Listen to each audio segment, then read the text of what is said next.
طبعا انا كده يعتبر خلصت كل حاجه في حكايه فيلم برشامه، وان هو بيسيء للدين، ووجهته وقلت كل حاجه زي ما كنت عايز اقول. المهم بقى عايز اتكلم في حاجه مهمه جدا، الثانويه العامه.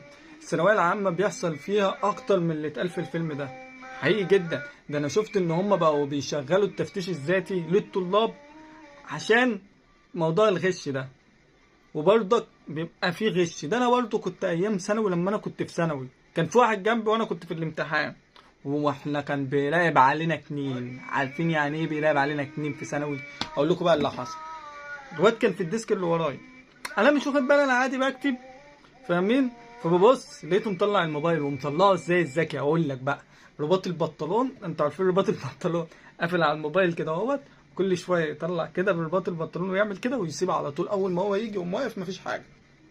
والمراقب طبعا بسم الله ما شاء الله عليه مش واخد باله من الكلام ده. فالواد انا بصيت له كده، قال لي عارف انت لو قلت لحد هستناك بره. انا باصص له كده، بعد اذنك يا مستر، قعدت اقول كده بعد اذن حضرتك بس.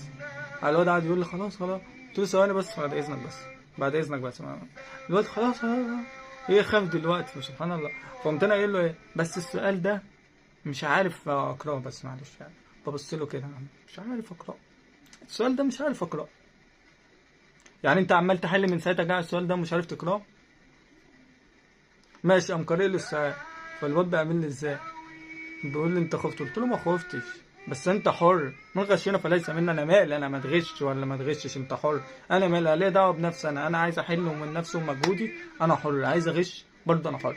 فاللي بيحصل في الثانويه العامه ده اكتر بكتير، واللي عايز يغش هيغش والله العظيم. وفي ناس عارفه ربنا وعارفه يعني ايه كلمه غش، وبتعمل العجب، وتيجي تصلي وتقول يا رب سامحني. فالفيلم ده بيوجه لنا رساله ان في ناس فعلا كده. وباسم سمره، الفنان باسم سمره لما عمل الدور دوت، اللي هو جاب لك ايه، هو طبعا مش هيحصل الكلام ده، وعمر ما حد اصلا هيجيب ورقه امتحان وهيخش بقى الجامعه. فديت لما تكون الحركه دي ضايقتني، لان مفيش حد عمره هيعرف يعمل الحركه دي، مش للجبروت لكده مش للجحود لكده، بس نقدر ناخدها اللي هي مش عارف اقول ايه. بس دي الوحيده اللي ضايقتني الصراحه في الفيلم يا كمان. يعني موضوع ان انت تغش في الامتحان وتمسك المايك وتقول حاجه زي كده وتوقف المصلين والبتاع، مع ان باسم سمره يعني فنان باسم سمره عاقل جدا في ان هو يعمل دور زي ده، بس ما تعرفش والله العظيم.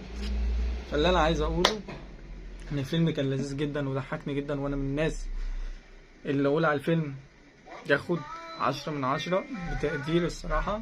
بس في حاجات كتير غلطات ما كانش ينفع ان هي تحصل فيه. في نفس ذات الوقت الرسايل، انا اول واحد